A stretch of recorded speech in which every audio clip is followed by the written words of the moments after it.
तो भाई लोग, जैसा कि मेरे चैनल के साथ जुड़े हुए सब्सक्राइबर्स को पता है कि मैं एलसीयू का कितना बड़ा फैन हूं और मैं रहता ही इस फिराक में हूं कि कब कोई नई अपडेट एलसीयू या लोकेश कनगराज की आने वाली मूवी लियो से रिलेटेड आए और मैं उस पे वीडियो बनाऊं। और कल जो धमाका लियो के मेकर्स ने रिलीज किया है ना भाई साहब, उसने तो मेरी खोपड़ी घुमा के रख दी है, जिसका नाम है द ग्लिम्प्स ऑफ एंथनी दास, जिस कैरेक्टर को अपने संजू बाबा प्ले कर रहे हैं। और सच बताऊं ना तो ये ग्लिम्प्स एकदम फायर था। और आज की इस वीडियो में हम रिव्यू करने वाले हैं इसी ग्लिम्प्स का और मैं दूंगा कुछ theories related to Anthony Das कैरेक्टर। तो without further ado, let's get started.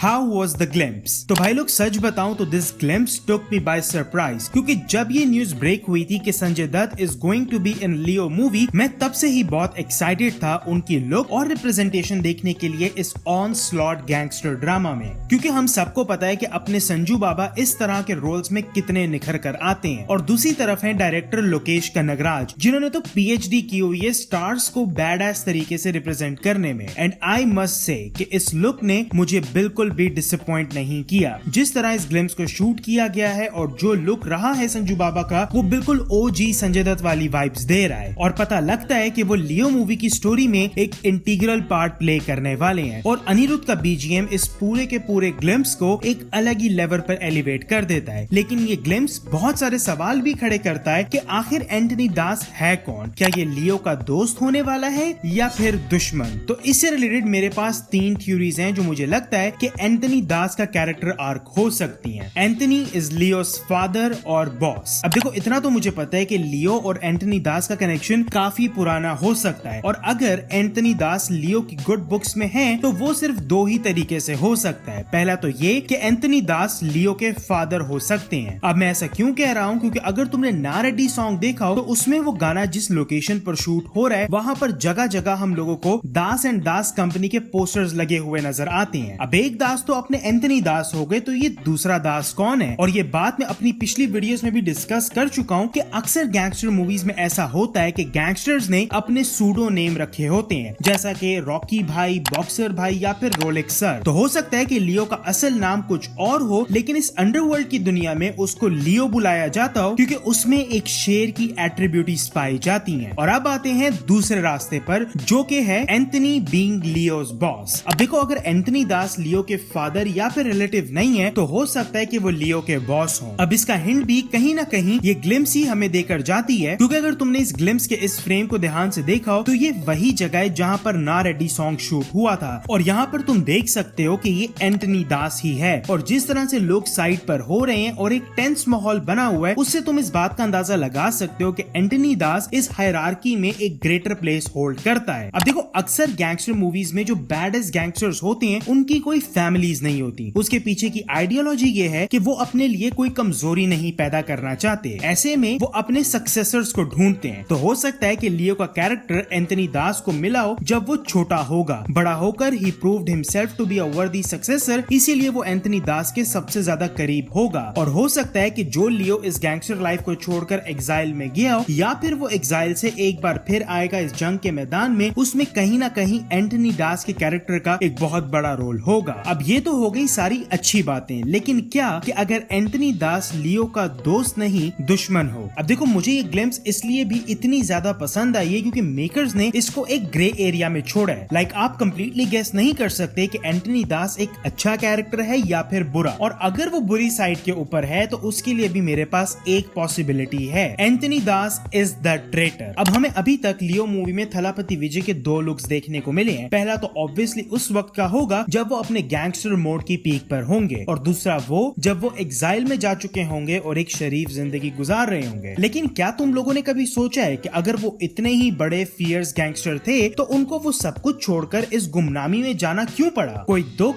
कोई तकलीफ या फिर कोई धोखा, और हो सकता है कि ये धोखा उनको एंथनी दास की तरफ से ही आया हो, क्योंकि पता नहीं तुम लोगों ने नोट किया है या नहीं, लेकिन संजू बाबा का भी इस ग्लिम्स में हमें दो लुक देखने को मिले हैं। एक तो ये जहाँ पर संजू बाबा की दाढ़ी और बाल सॉल्ट एंड पेपर हैं, और दूसरा जहाँ पर all in all white beard and hair है, और मुस्टैच का साइज में भी अच्छा खासा डिफरेंस है। तो हो सकता है कि जब ये न्यूज ब्रेक हुई हो कि लियो जिंदा है और उसकी लोकेशन सबके सामने आई हो, तो सबसे पहला ऑब्स्टिकल जो लियो को फेस करना पड़े वो होगा एंटनी दास। क्योंकि अगर तुम इस फ्रेम पे ध्यान दो तो यहाँ एंटनी के कैरेक्टर ने जैकेट पहनी हुई है, एंड वी ऑल नो कि इस मूवी का पहला स्केड्यूल कश्मीर में शूट किया गया था, जहाँ पर संजय दत्त भी मौजूद थे। इसका मतलब ये है कि अच्छे में हो या बुरे में हमें एंटनी दास और लियो की इंटरेक्शन मूवी के इनिशियल रन में ही देखने को मिल जाएगी। अब देखो भाई लोग, जितनी भी वीडियोस मैंने लियो और उसकी स्टोरी लाइन पर बनाई है, मैंने एक पॉइंट पर बहुत जोर दिया है, और वो है रोलेक्स और लियो का कनेक्शन। और अपनी पिछली वीडियोस में मैं इस पर भी बात कर चुका हूँ कि शायद जो लियो अपनी गैंगस्टर लाइफ को छोड़कर एग्जाइल में गए हों, उसमें रोलेक्स का हाथ